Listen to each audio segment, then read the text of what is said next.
Geek Therapy Radio.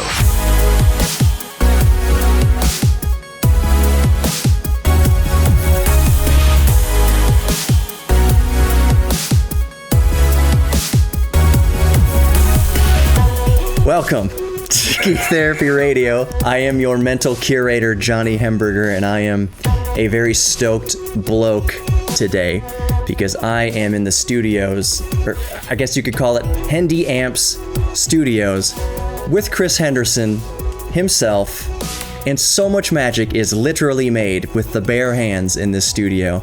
I can't wait to get into it. Chris, how are you doing? Doing okay, man. Glad to be here. Awesome. Well, glad for you to be here. Glad for me to be here. I mean, I suppose if you built all this, you'd be glad to be here yourself every day. Yes, so very much so. You got the soldering table going on, just the workbench over there with the Astros game on as of recording right now. Yes. But that's not what people tuned in to hear about. You can go to the sports station for that. Okay, so what is your role here at Hendy Amps? What is your title? Owner, do everything, answer the phones, reply to emails, solder everything, design everything, turn amps up to 11 and see if I can, make everyone yell at me that, hey, turn it down. Yeah. Record, mix, master, anything that happens, I pretty much am here doing it. Building the actual things that you're recording with. Yes. So microphone, preamps, compressors of all different sorts and natures. EQs, guitar amps, everything like that. So where did that okay, we're all geeks about something. That's a motto of the show, is that Geek Therapy Radio is all about, we're all geeks about something, embrace your inner geek. When did you first realize that you were a geek about electronics, and when you embraced that actual path? Electronics started to click with me when I was in high school. I figured out I was a lousy student in high school, and thankfully my school had a what's called a career center, and so you could go there and study auto mechanics. You could study film, you could study electronics, whatever. Well, I decided on a whim I was going to do electronics. I didn't know anything about it. I thought it'd be kind of fun, so I went and studied electronics and blew up a bunch of capacitors and figured out, hey, I can do this. This is a piece of cake. Right. After the 100th blown cap, I figured I was pretty good at this. Yeah, I was quite proficient. Or at least I'm interested in it. Yeah. So what was the first thing you built in high school? Well, it took me most of the year to complete, but I told the teacher, I was like, hey, what I really want to do is, I got some subs, I don't have an amp, I don't have any money, I don't have a job. Mm-hmm. I'd really like to build an amp, like a 1,000-watt amp or something that could power these subs. And he said, hey, man, I'll go find a schematic for you. And, well, he found a schematic, and I, put in the work, and just every single day worked as hard as I could for, a long time. Mm-hmm. And finally, when I finished, I turned it on, and, the audio that went in was the same volume as the audio that goes out, which is not how an amp's supposed to work. But it did pass audio, and I went storming up to him and said, what is this? I wanted an amp, and it doesn't do anything. He goes, oh my gosh, it passes audio? You actually were able to do that? Yeah. You followed the schematic? And I said, I thought it was going to work. He goes, I didn't know it was going to work. I just found it. I have no idea. It'd be like Rembrandt painting a beautiful river or something like that for the first time in his little art class. And the teacher's like, are you kidding me? This is friggin' amazing, your first time out. But anyways. So from there, it went dormant for a while. I've done music my whole life. So growing up, I played piano, played bass guitar in a bunch of rock bands all through Houston, just all the clubs in Houston we used to play all the time. And, record a couple CDs and this, that, and the other. But everything went kind of dormant when I was in college, and then after that, somewhere along the way, I started getting back into music, wanting to get into doing studio work, and before I knew it, I was in studio working and unhappy with all of my gear, and realizing, oh no, I have to spend a lot of money, because once you're... No matter how expensive the gear was, you were still... Yeah, there was a tone in my head. My wife says I have a disorder, and I think she's probably right, where it's like, I have this tone in my head, and I can't not have it in my head, and I have to find a solution to make this sound in my head come out of the speakers that I'm listening to. And I just, even when I started getting all of the high-end gear, stuff that world-class everything, it wasn't matching what I was hearing. It wasn't matching the kind of precision and just beauty that I wanted to hear in music that made me excited. You weren't hearing the cut like as an artist wishing there's a new color. It's not, the orange is not quite my picture of orange, so it's kind of like audio. Yeah, so like I'm recording a drum set, and it's like, I'm supposed to be inspired by this. I have all the right mics, all the right pre's, all the right everything. Yeah. Why am I not inspired by this? And so what ended up happening is I just went kind of on this mission where I decided, all right, I'm going to have to figure this out myself. I have an electronics background, might as well use it. And so I went and just taught myself all the tube technology from, start from scratch, but early 1900s, and just move on up. And I never made it really past 40s and 50s, because that's where I kind of felt the golden sound was in a lot of ways. All the warmth. Yeah, it's really interesting because a lot of people have misunderstandings about how tubes sound. People often think that tubes have kind of like this really woolly, dark, warm sound. They don't. Right. Not unless you want them to, and you specifically, create them to do that. They're lightning fast, full frequency spectrum. They are just gorgeous tubes, and I can make them sound just as precise and detailed as any solid state as you can imagine. I can make them sound super overdriven and colored and everything else too. They're just so fun to play with. They're so interactive. It's almost like you're working with a living being. Right. Which can be maddening when that living being has a bad day, right? Yeah, or tries to kill you by sending, 1,000 volts through your veins or something. It is, yeah. How many times does that happen? 1,000 never, thankfully. Yeah. 450. Enough. Yeah. See double, for a while. To knock you off your chair a little bit. I've had exit wounds. So like you touch the chassis. In fact, there's a rule. If you're ever going to mess with high voltage, put an arm behind your back and use like chopsticks or something wooden that's not going to, shock you. And I've accidentally touched something and it's arced through my hand and exited through my thumb because it was touching the chassis. So I touched it and touched the chassis. I didn't realize what I was touching. And I had a big old black spot right there on my thumb, and it was just one of those, like, I'm out. I'm tapping out for the next 48 hours. Oh, geez. Yeah, so it's dangerous, but it's so rewarding too. Yeah. I mean, I guess it's kind of like when you're training a puppy, and the puppy nips you, draws a little blood, but that's part of the blood. It's literal blood, sweat, and tears, and a bit of electricity going into what you're doing. Yeah, I mean, you're I was going to make some sort of Thor reference, but yeah, blood, sweat, tears, electricity. Is pretty good though. So that is true. So with the last couple minutes of this segment here, what was the first, besides the amplifier, what was the first official Hendy Amps product that you built? But you said this is good enough to sell. Besides, what did you say? What is the first preamp or whatever that you built to sell? Like, what was the first product you offered? Amp. It was a guitar amp. It was a little guitar amp that was about 10 watts, and the design hasn't changed since that day because it was like I just nailed it. It's not. I didn't nail it mathematically. Mathematically, it looks kind of funky. Like there's just some weirdness to how I designed it, because primarily the way I design is anybody can walk into a room, crank up an amp and say, wow, that sounds great. Well, my ears are compressing, so it sounds good. And then, now they're bleeding. And so, all legitimate thought is gone at that point. It just sounds great. All right, let's stop.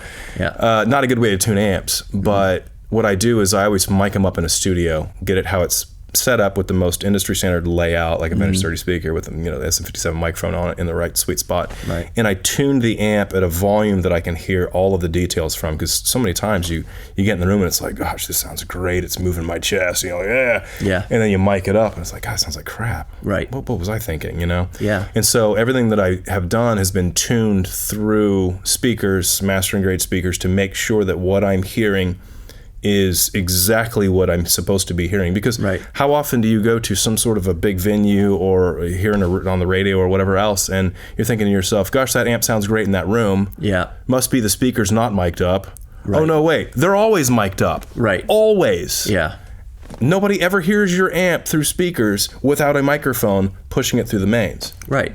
So the last thing I'll mention as we get to the end of this segment here is, it's so true about what you said about guitar amplifiers and the volumes that you're playing and that you're recording, because realistically, you are not going to be playing or recording at 11 all the time. Right. So when you're right, the tone of this guitar amp doesn't sound quite right. Well, that's because it's not been tuned for whatever realistic, real world volume you're going to use it at. Yeah. So yeah, I have a guitar, the PB Trans Bandit 112 is coming to mind. And I used to think that guitar cabinet, and many other people thought that guitar combo was garbage. Turns out you got to put it at 75%, and then it sounds amazing for what it is. But 75%, that's not a practice volume. That's not really. It's not even a live volume. Right. You don't want to be really pushing it that hard all the time. And of course, my power supply in it is shot. I need to figure out what's going on there. I could talk about that more at length. More Geek Therapy Radio coming up. We'll be back just in a moment with Chris Henderson of Hendy Amps. Don't go anywhere.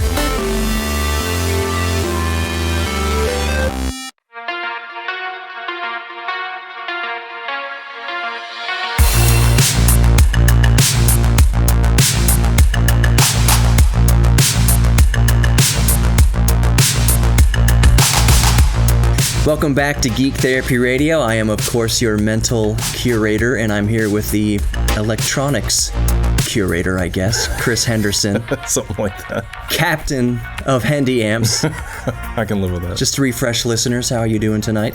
Doing great. Are you having fun so far? Yeah, man, absolutely. Just let the listeners know, and those watching on YouTube know, when we turn off the cameras, that's not going to be the end of our conversation. I know we're going to keep talking. It's kind of late right now, so we'll try to wrap it up, but Chris is one of those people that I can just gab with about electronics and music for hours and hours and hours on end, which is why I thought he'd be a natural guest for Geek Therapy Radio. Also, what he does is awesome.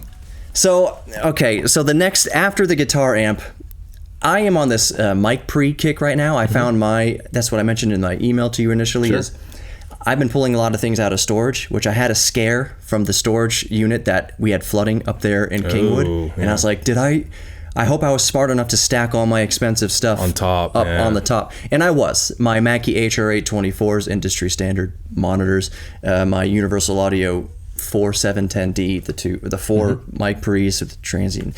Really, really nice stuff for, well, I think it doesn't compare to Hendy Amps in the slightest. But I'm on this mic pre-kick, and I also found my, don't laugh at me, ART, VLA tube but compressor, tube compressor. I still actually have one of those. I bought 2 Mullards that I was going to replace the tubes in there with, and I found the tubes, thank God, in storage, and it's something I'm yet to do. Do you want to know what I use mine for, though? What? So when I'm working, I have a TV going with like Netflix or something, so I use it as a compressor to keep the volume at the same level. You level your freaking Netflix movies with it. Okay. I have a disease, I'm sorry. No, see, as soon as I upgrade my tube compressor, of course I'm going to relegate the ART, which I $200 or $300, something like. It's nothing to sneeze. I mean, it's respectable for what it does. I think it sounds really good for what it is and how much it costs. I found it for live audio.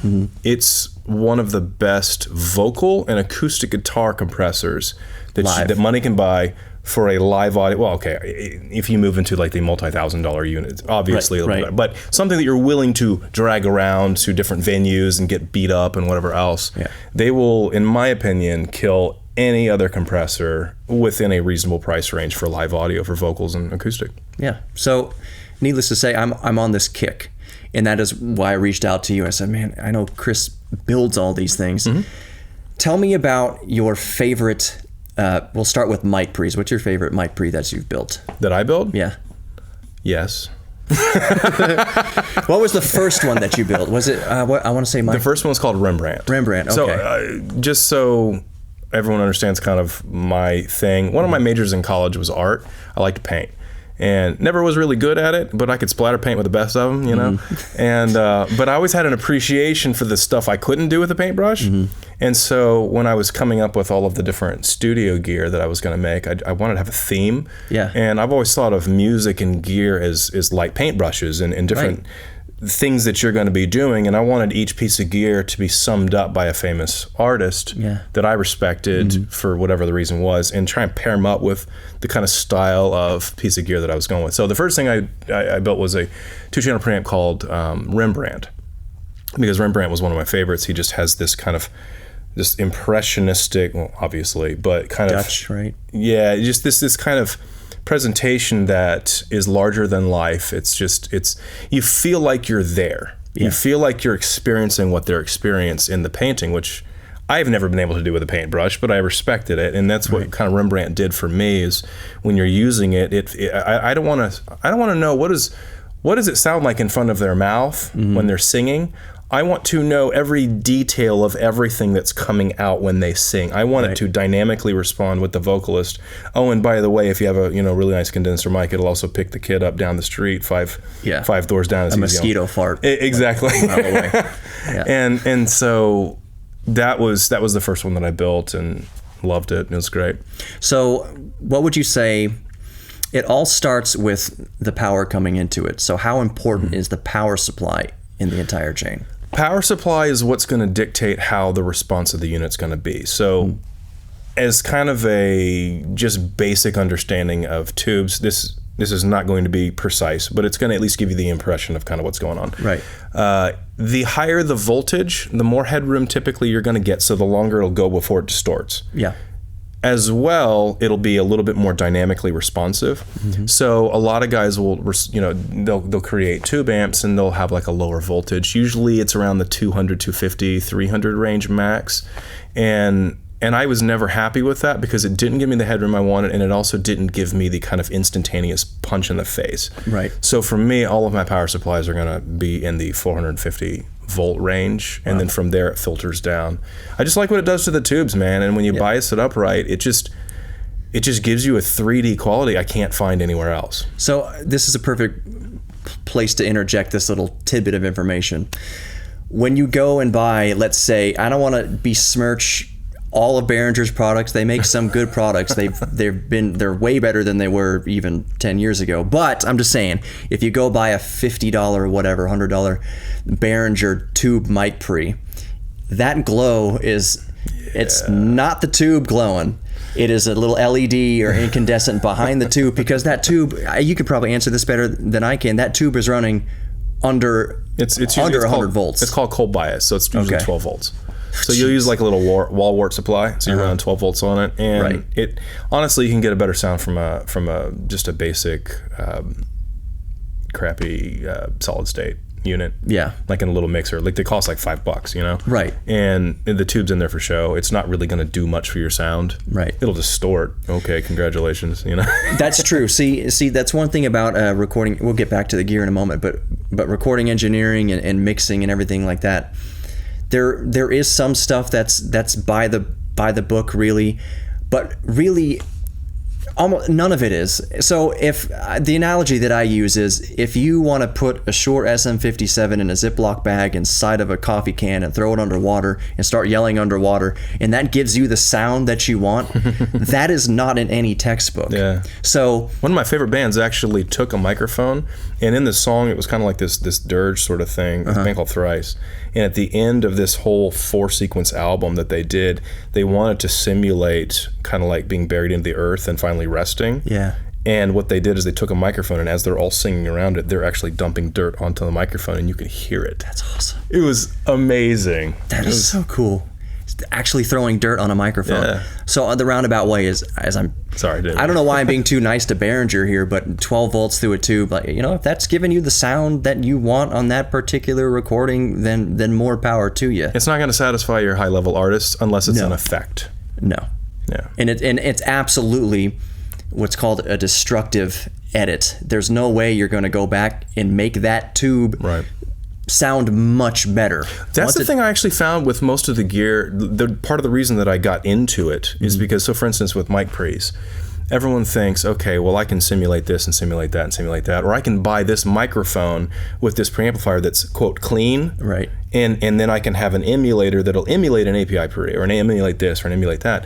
The problem is that you screwed it up at the very beginning, so you can't create something that was not captured. Exactly. A clean mic pre, I would argue, is actually a colored mic pre, because usually you equate clean with sterile.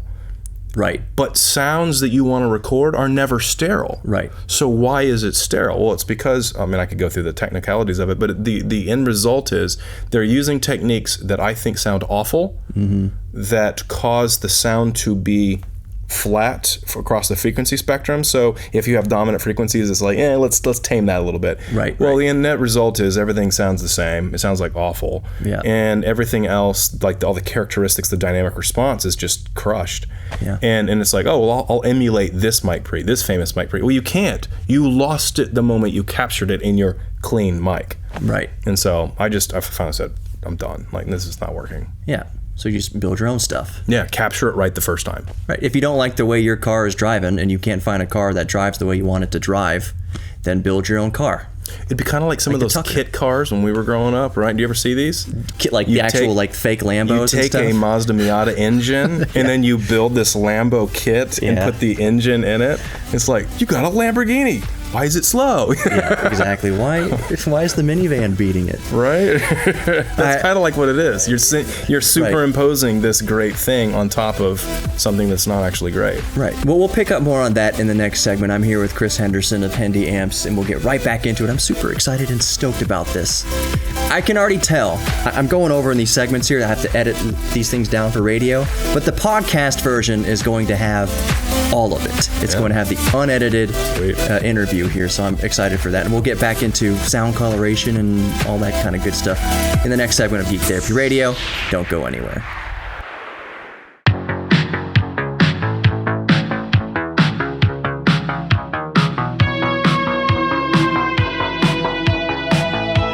Welcome back to Geek Therapy Radio. I, as always, am your mental curator. I hope you're enjoying the conversation thus far with Chris Henderson, Captain.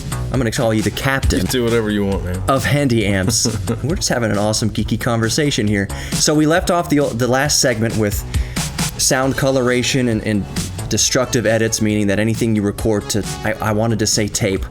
No one's you mostly can say tape and that's fine. You know what I mean. I still use. I found my own old Tascam 688. Nice. It's a regular cassette tape, but it crams 8 individual tracks onto cassette tape.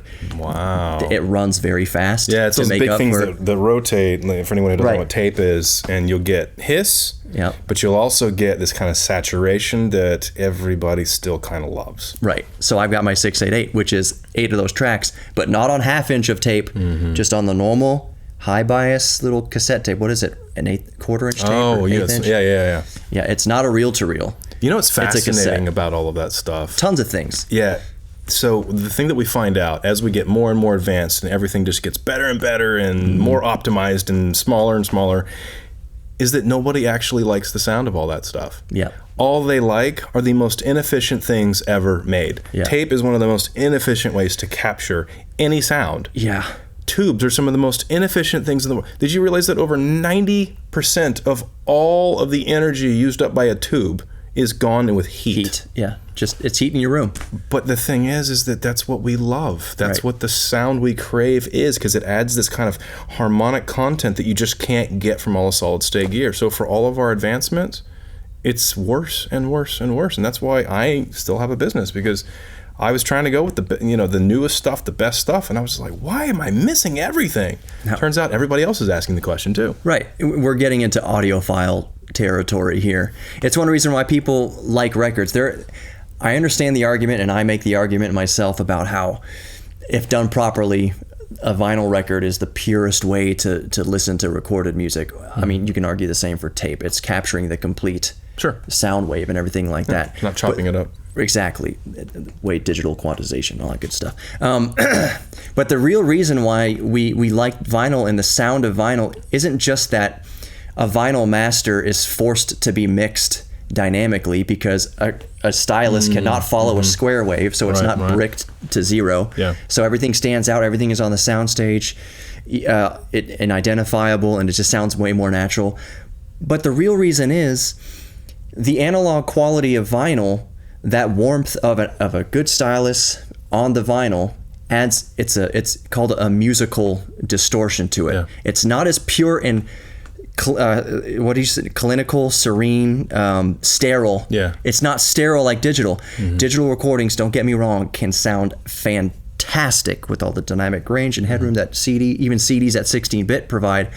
But running there's something about a vinyl experience. It's interactive, and it's interactive. We're not even talking the album art, all that good stuff, but I'm just saying the sonic quality of, some people remember vinyls as all the hissies and pops and clicks and stuff like that. Well, vinyl has had well over 100 years, 120, 30, 50 years of R&D. Anything that's had that much R&D into it, by now it's going to sound pretty darn good. So modern vinyls, and one of the reasons I wrespect John Mayer, whatever your opinion of him, whatever, is that when he releases vinyl records, he goes through the time. He's anal about making the recording for vinyl. It's a completely separate mix. Yeah, it's a separate master. I master for vinyl for sometimes too. Absolutely, and it forces you. And it's when people hear that, it's kind of for a lot of people, it's like a veil being lifted. Yeah. When you start putting actual heart and soul, that is music, that is you creating music, which creating music in itself, no matter how digital we get, creation is still an inefficient process. When you hear a 3-minute song, that could be 3 years worth of super inefficient work that went into crafting, a 3-minute song. But when you start interjecting into the recording process, actual tape, recording on 2-inch tape, mic pre's running through tubes at 400 plus volts if it doesn't run through your skin and exit wounds first. When you start interjecting the signal, you put it into the real world. It kind of, to me, maybe I'm being a little bit artsy with this, but it's why I like to record my podcast through a tube preamp and a tube compressor is it gets, before it goes back into the digital sterileness, it touches the earth. Like it touches the universe. The electricity, it's grounded. There's a wire outside my house running into the earth, and that's helping keep the electricity doing what it should do. And so I'm running my voice out into all that through a tube and all that good stuff before it gets back into the sterile realm of digital. And I think, I mean, you can answer this better than I can. That's where Hendy Amps steps in and says, not only are we going to take existing tube technology as you know it, you can go out and buy a $5,000 Avalon mic pre or something, which by all means is an exquisite, stellar mic pre.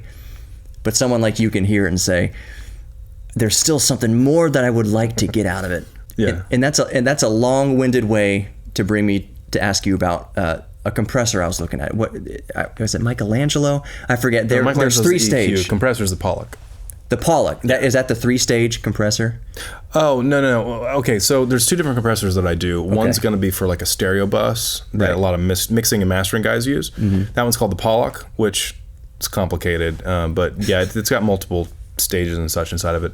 There's another one that's really crazy. That's the Van Gogh, because he was crazy, and I love Van Gogh. His compressor's crazy, so it's got 3 separate compressors in each channel. That's what I was talking about. Yeah. And so like one compressor is just real fast attack and release, just kind of aggressive. The next one's just super smooth, and you can run them both at the same time. And then you have this distortion generator, which you just turn it on and just let it eat and just go nuts, go wild, which is so fun if you want to have like a really distorted, nasty, snare sound or vocal or whatever else. So distorted, nasty, but in the best way, in the most complementary way to whatever you're recording. Well, it's so interesting because distortion, it's a bit of a kind of a misunderstanding, I think, with a lot of people. They avoid distortion, right? And that's not really a good thing to do, because if you avoid all distortion, what you put in is exactly what you get out. Sterile. Well, that's what I would call like a sitcom. Right. When you see a sitcom, there's nothing inspiring about the videography. It's just a sitcom. But then you go watch a movie, like a full release, like Lord of the Rings, how it's just got this atmosphere. It's just got so many filters, so much cool stuff. It takes you to another place. That's all distortion. You're distorting the signal. That's distortion. It's distorting reality. Exactly. And we love it because it's amazing. And audio is the same way. The really high-end gear, you're going to want to use either tubes or something that just can amplify and enhance the signal, but you're also going to want to use like transformers, for instance. So all my gear has transformer ins and transformer outs. So it's this kind of magnetic, electronic, boiling electron ecosystem that just kind of takes what you're putting in, and then it adds all of this kind of harmonic content in varying degrees, and what comes out is, oh wow, I think I sound kind of good. Yeah. I thought it was going to sound terrible. This sounds so much better than my iPhone. Well, yes, it does. That said, smartphone microphones, I mean, I would not want to record a whole album with them, but for podcast use, they are surprising. It is surprising how good the mic in my Note 9, for instance, sounds compared to what we had even smartphones a few years ago. Yeah. Like even with the speakers of these modern But nobody's inspired by a smartphone microphone. Exactly. If I say, this whole podcast was recorded on a Note 9, like, oh, wow, that's cool that, you did everything with what's in your pocket, but like it's not going to sound as good as this microphone. Running through a good segue to start wrapping up this segment. What are we running through right now? You can start with the microphone, which did you build these mics? I did. You did? Okay. What's the signal chain? What's the path I don't actually happening? really sell mics. I mean, some people have asked me to kind of make some, but yeah, these are 2 solid state microphones that I use for a lot of voiceover work. I also use it for drum overheads. If you were to compare them, they have a C12 capsule, which is from a C12 type microphone. A lot of different microphones will use it. It just gives you the most glorious bandwidth. I mean, lows to highs. It's just beautiful. Right. But it's going through a solid state design that's similar to a sound of, say, if you were to take a Neumann like U67, mix it with a 414. And so anyway, it gives you just utmost clarity, gorgeous sound, and have it going through 2 preamplifiers that I built. That it's actually a new thing for me. So I don't only do tube now. There's these goofy little MOSFETs, which are kind of like, it's complicated, I won't get into it, but they're solid state, but they bias up like tubes, and I'm running them at 400 volts. Wow.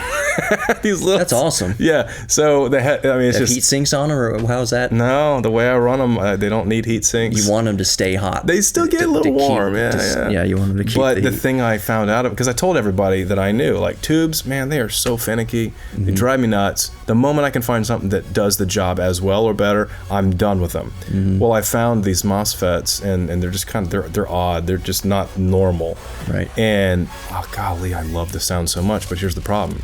Is that I love them, but they don't sound like tubes. They sound like the perfect complement to tubes. So whereas tubes are lush and full, these are just super dynamic and aggressive and punchy. And so they pair with these microphones really, really well for voiceover work. So this is my go-to chain for voiceover style work.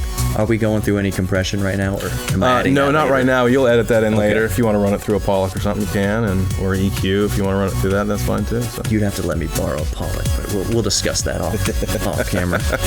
All right, more Geek Therapy Radio coming up. I'm going to actually talk. More Geek Therapy Radio coming up. I'm Johnny Hamburger, your mental curator, here with Chris Henderson. More nerdiness, geeky goodness, amps and tubes and MOSFETs in just a moment.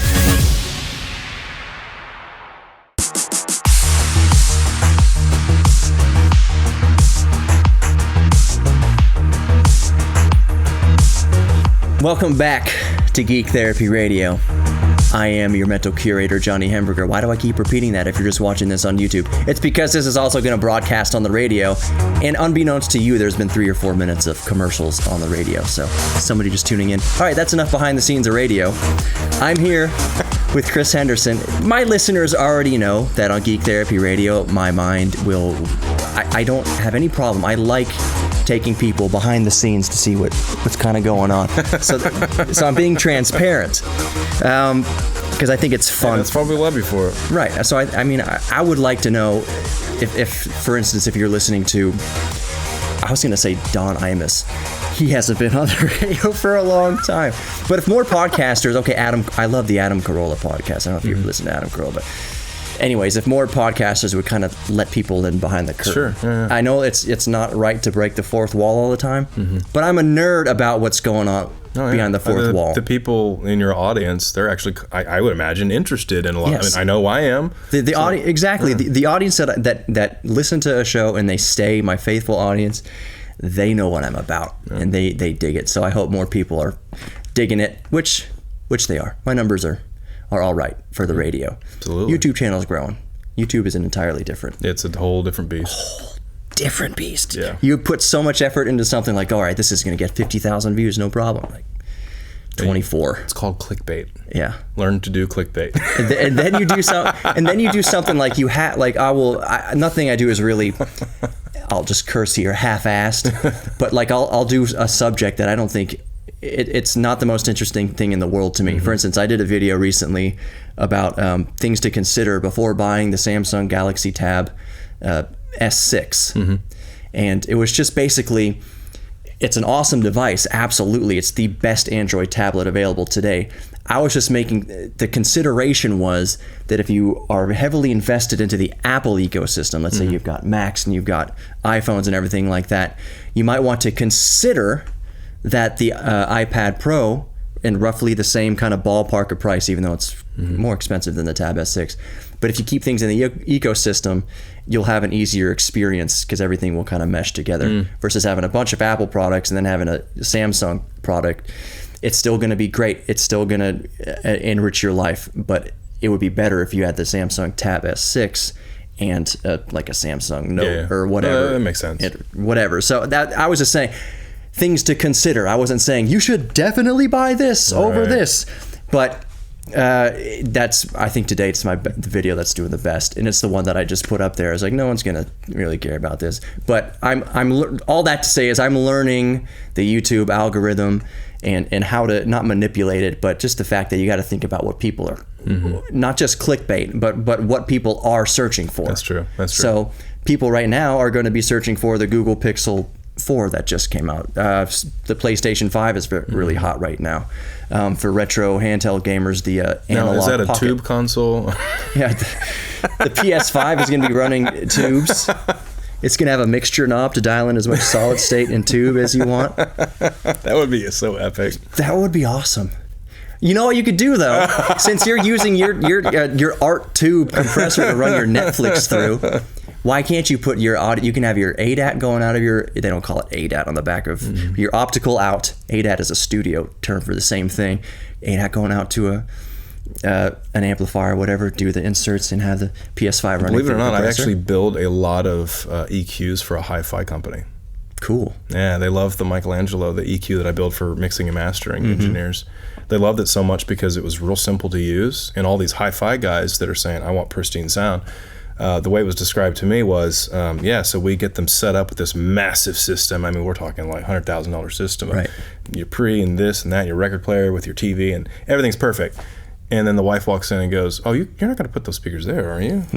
It's like, and so it ends up in the wrong part of the room, and now it's all messed up. And they said, we need an EQ that can just come in and they can just turn some knobs and get it sounding right.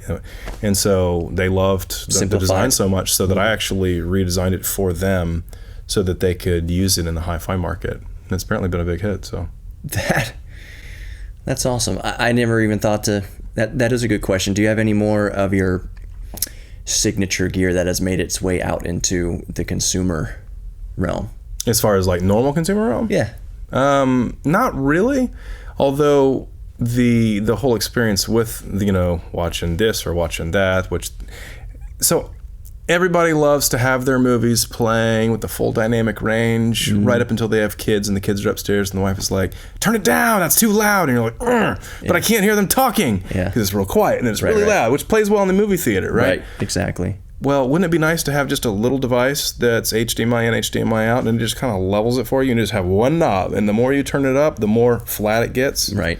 And it sounds way better than and you don't leveling. You don't hear it doing anything. It just simply is level, and you forget it's there. Yeah. So I've thought about taking the pull-out compressor and kind of porting it into a solid-state design that could run something like that. That's cool. To expand on that question a little bit more, do you have any hopes or even plans at this point to design and develop a prototype for a mass marketable device, something that sells in Guitar Center, something that you'll find on Amazon? That's kind of, I'll let you explain. I have a feeling that I know what you're going to say, but I'll let you explain it, of course. If I do, it would be something like that. Something that you could just get at mass market, mass produced, whatever else.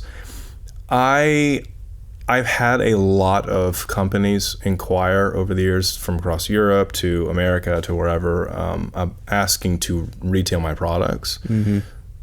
But I've always turned them down, with the exception of two. One is in Germany and the other one's in Britain. And the reason is because I need some people to be able to deal with some issues over there if there are any problems or interfacing or talking with people. Right. So I've worked with them, but the way in which they run it is they usually want to have, a 40% markup. And I've always hated the idea of being disconnected from the people that I would be building gear for. Right. Part of the reason I love this so much is I get to interact with people. I get to talk with people and say, okay, hold on, I hear what you're saying. You think you need this. But everything that you're actually telling me says you need something a little different. Right. So I tell you what I'm going to do. I'm going to run an idea past you. What if I did this, this, this, this? And that, instead of what you were thinking of, how does that sound? And inevitably it's, oh my gosh, I didn't even think about that. And it's like, I know. Right. I love working with people, and I love solving your problems without actually letting you experience a whole bunch of failures in trying to solve that problem. Right. In other words, can I make your life easier than life was for me? Right. Exactly. Which is a good position to be in. It's a good angle of attack, I believe. Also, I don't think it would be a stretch to think that when you, let's say you develop a mass marketable mic preamp, it might grate on you. It might grate on you that you don't have you can't be daddy to all of them, the quality control issues. Which to say, because people will write bad reviews before they write good reviews. Mm-hmm. So let's say you designed the perfect preamp. It sounds awesome, but every single unit can't be perfect. There's imperfections in the manufacturing process. Would it weigh on you that 1 out of 1,000 or 1 out of 10,000 people would get something that it wasn't your vision? Yes and no. I mean, if I did something like that, it would be clearly understood as, here is the, mass market consumable sort of line. And then if you're doing the full-on Hendy Amps line, then I'm personally building it for you. In other words, you're hiring me to be your personal designer, that kind of thing. And so your audio chef. Yeah, exactly. That's exactly right. And I've never really moved into the mass market approach. And the biggest reason is because then you really do need the retailers. You really do have to have the big markup. But here's the problem. If you're going to do some sort of a super mass market, 2-channel preamp, what do you need to sell for? A few $100? Right. Well, that's how much my transformers cost just for the mic pre in and out. And that's it. No other components. Right. Most of those mic pre's that you're going to buy for a couple $100, they cost about $15 to make. Yeah. I mean, this is the lowest quality stuff you can possibly imagine. That's not something you would want your name on, really. Not really. And so I've kind of hit this wall of, how do I still make it really great quality at a low price point that everybody can get? Yeah. And then have the 40% markup that everyone's going to want in the retail. It just, I've not been able to solve that puzzle, and I've not really been all that interested in doing so. I've had a wait list for 4 years straight. I mean, it's usually you order something and it's about a month or 4 before I can get it to you. Right. So you're in a good position. You don't need to go onto Shark Tank. Right. And be like, hey, you want 50% cut to put out? I made an active choice to not take loans out. I wanted to do all of this with my own cash, whatever I could do, and just build it one piece at a time. And I wanted ultimate quality control. I wanted to make sure that if someone has a problem, they're talking to me personally to solve it. Yeah. And if that means that not everybody and their dog can have Hendy gear because they're not willing to wait for it, that's okay. I'm okay with that. Right. There's plenty of other gear that may suit your fancy, and that's cool. Yeah. But this is just something different. This is me and you, and that's it. So one final question before we wrap it up here. Have you ever experimented with, okay, you said the transformer could cost $200, whatever.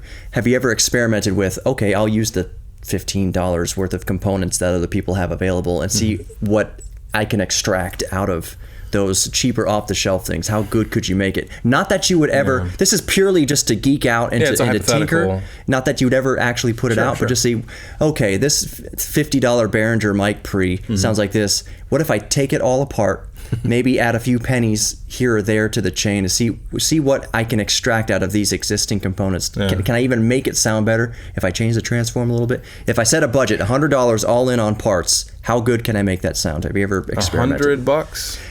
I don't know what the actual figure is going to be, but at that point you have to buy like 10,000 units. I mean, in order to get it down that low, you're going to have to do massive volume at that point. You'll have to use lowest quality equipment. And could I theoretically improve on the design? Like, have I improved on the design in some nasty looking piece of gear with that? Yes, I can. Okay.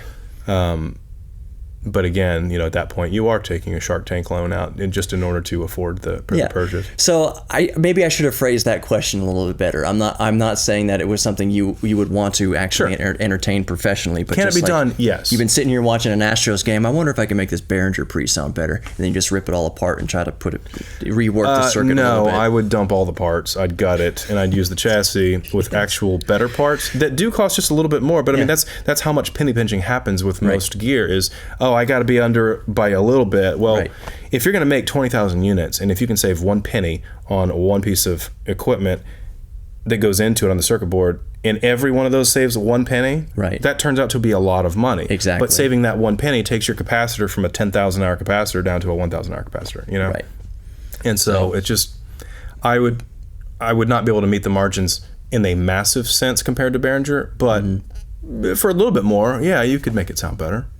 But it's just something fun to tinker with. But again, most engineers in audio engineering, they design, I'm not trying to like out anybody, but most of them either choose a design that was already made back in the 60s or whatnot that they think sounds cool, and they just make it because they're electrical engineers and they're not audio engineers.